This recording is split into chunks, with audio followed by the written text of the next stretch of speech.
Hi friends, Aaliya's little ജോയ്സിലേക്ക് എല്ലാവർക്കും സ്വാഗതം. ഇന്ന് നമ്മൾ തയ്യാറാക്കാൻ പോകുന്ന റെസിപ്പി ഈ ചൂട് കാലത്ത് കഴിക്കാൻ പറ്റിയ നല്ലൊരു സ്പെഷ്യൽ പേരയ്ക്ക ജ്യൂസാണ്.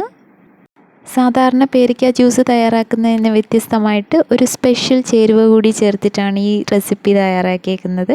അപ്പോൾ നമുക്കിതിന് വേണ്ടിയിട്ട് ആവശ്യമുള്ളത് ഒരു വലിയ പേരയ്ക്ക അല്ലെങ്കിൽ 2 മീഡിയം സൈസ് പേരയ്ക്കയാണ്. പേരയ്ക്കയൊക്കെ തൊലിയൊക്കെ കളഞ്ഞതിന് ശേഷം ഇതുപോലെ കഷ്ണങ്ങളാക്കിയിട്ട് മിക്സിയിലേക്ക് ചേർക്കുക. ഇനി നമുക്കിതിലേക്ക് മധുരത്തിന് ആവശ്യമുള്ള പഞ്ചസാര ചേർക്കാം. ഞാനിവിടെ 3 ടേബിൾ സ്പൂൺ പഞ്ചസാരയാണ് ചേർത്തേക്കുന്നത്. അപ്പോൾ പഞ്ചസാരയുടെ അളവ് നിങ്ങളുടെ ഇഷ്ടത്തിനനുസരിച്ചിട്ട് ചേർക്കാം. ഇനി നമ്മളിതിലേക്ക് ചേർക്കാൻ പോകുന്നത് പാൽപ്പൊടിയാണ്. അപ്പോൾ ഞാനിവിടെ 2 ടേബിൾ സ്പൂൺ പാൽപ്പൊടി ചേർത്ത് കൊടുത്തിട്ടുണ്ട്. ഇനി പാൽപ്പൊടി ഇല്ലയെന്നുണ്ടെങ്കിൽ നിങ്ങൾക്ക് അതിന് പകരമായിട്ട് പാൽ യൂസ് ചെയ്യാവുന്നതാണ്. അപ്പോൾ 1 കപ്പ് പാൽ ഉപയോഗിക്കാം. ഇനി ഇതിലേക്ക് വേണ്ടിയിട്ടുള്ള വെള്ളവും കൂടി ചേർത്ത് കൊടുക്കാം. ഞാനിവിടെ 1 ഗ്ലാസ് വെള്ളമാണ് ചേർത്ത് കൊടുത്തേക്കുന്നത്. അപ്പോൾ പാൽ ചേർക്കുകയാണെങ്കിൽ നിങ്ങൾക്ക് വെള്ളം ചേർക്കേണ്ട ആവശ്യമില്ല. ഇനി എല്ലാം കൂടി മിക്സിയിലിട്ടതിന് ശേഷം ഇതുപോലെ സ്മൂത്ത് പൾപ്പായിട്ട് മിക്സിയിലിട്ട് അടിച്ചെടുക്കാം. ഇതിനകത്ത് പേരയ്ക്കയുടെ കുരുവൊക്കെ ഉണ്ടാവും. ഇത് നമ്മളിനി അരിച്ച് വേണം എടുക്കാനായിട്ട്.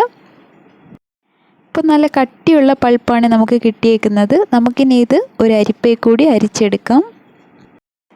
പേരയ്ക്കയുടെ കുരുവൊക്കെ ഇതിനകത്തുള്ളത് കൊണ്ട് തന്നെ നമുക്കിത് നന്നായിട്ട് അരിച്ചെടുക്കണം. അപ്പോൾ ഒരു സ്പൂൺ ഇതുപോലെ നന്നായിട്ട് ഇളക്കി കൊടുത്ത് അരിച്ചെടുക്കാം.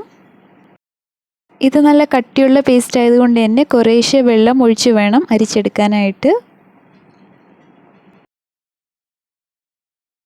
ഇപ്പോൾ നമ്മൾ കുരുവൊക്കെ മാറ്റി നന്നായിട്ട് അരിച്ചെടുത്തിട്ടുണ്ട്. ഇനി അരിച്ചു മാറ്റിയ പേരയ്ക്ക ജ്യൂസ് മിക്സിയുടെ ജാറിലേക്ക് ഇട്ടു. ഇനി ഇതിലേക്ക് നമ്മൾ 1 ടേബിൾ സ്പൂൺ ബ്ലൂബെറി ക്രഷ് ചേർത്ത് കൊടുക്കുകയാണ്. അപ്പോൾ ബ്ലൂബെറിയും പേരയ്ക്കയുടെ കൂടെ ഇങ്ങനെ ചേർക്കുമ്പോൾ നല്ലൊരു ടേസ്റ്റാണിത്. അപ്പോൾ ഇത് ഓപ്ഷണലാണ്, വേണമെങ്കിൽ നമുക്ക് ചേർത്ത് കൊടുത്താൽ മതി. അപ്പോൾ ബ്ലൂബെറി ക്രഷ് ചേർത്തതിന് ശേഷം മിക്സിയിലിട്ട് ഇതുപോലെ നന്നായിട്ടൊന്ന് അടിച്ചെടുക്കാം. അപ്പോൾ ഇത് നല്ല സൂപ്പർ ടേസ്റ്റി ആയിട്ടുള്ള പേരയ്ക്ക ജ്യൂസ് റെഡി ആയിട്ടുണ്ട്. അപ്പോൾ ബ്ലൂബെറി ക്രഷ് ഓപ്ഷനിലാണ്, വേണമെങ്കിൽ ചേർത്താൽ മതി. അതില്ലാന്നുണ്ടെങ്കിൽ നമുക്ക് പ്ലെയിൻ ആയിട്ട് തന്നെ കഴിക്കാം.